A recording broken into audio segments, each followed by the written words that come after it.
Patuloy na paghihigpit sa kampanya ng kapulisan kontra iligal na droga, nakumpiska ang mahigit 100,000 pisong halaga ng shabu mula sa isang sospek matapos ang isinagawang bypass operation ng PNP sa Lapus, Iloilo.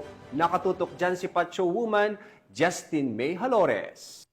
Arestado ng mga kapulisan ang isang drug suspect na kinilalang si alias Carlo, 42 anyos, may asawa at residente ng Barangay Barrio Obrero, Lapus, Iloilo City matapos ang matagumpay na ikinasang bypass operation ng Iloilo City Police Station 8 sa Barangay Lobok, Lapus, Iloilo City bandang alas 7 ng umaga nito lamang 5 ng Hulyo taong kasalukuyan.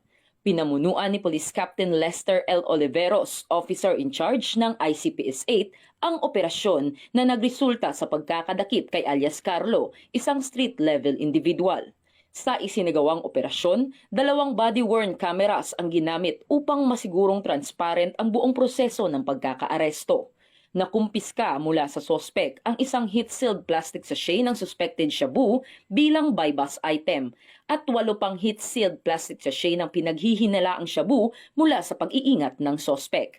Na-recover din ang 1,000 pesos na bypass money kabilang ang mark money na 100 peso bill at iba pang non-drug items. Umabot sa humigit kumulang 24 gramo ang nakumpiskang suspected shabu na may halagang tinatayang 163,200 pesos, batay sa standard drug price na 6,800 pesos kada gramo.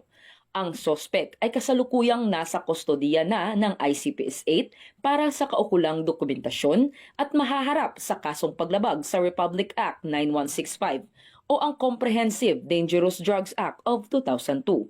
Patuloy na pinapatunayan ng kapulisan ng ICPS 8 ang kanilang masigasig na kampanya laban sa iligal na droga bilang bahagi ng mas malawak na layunin ng pambansang pulisya ng Pilipinas na linisin ang mga komunidad sa lungsod mula sa banta ng iligal na droga at kriminalidad. Mula rito sa Police Regional Office 6, ako ang inyong PNN Correspondent Patrol Woman Justin May Halores. Alagad ng batas, tagataguyod ng Balitang Pulis.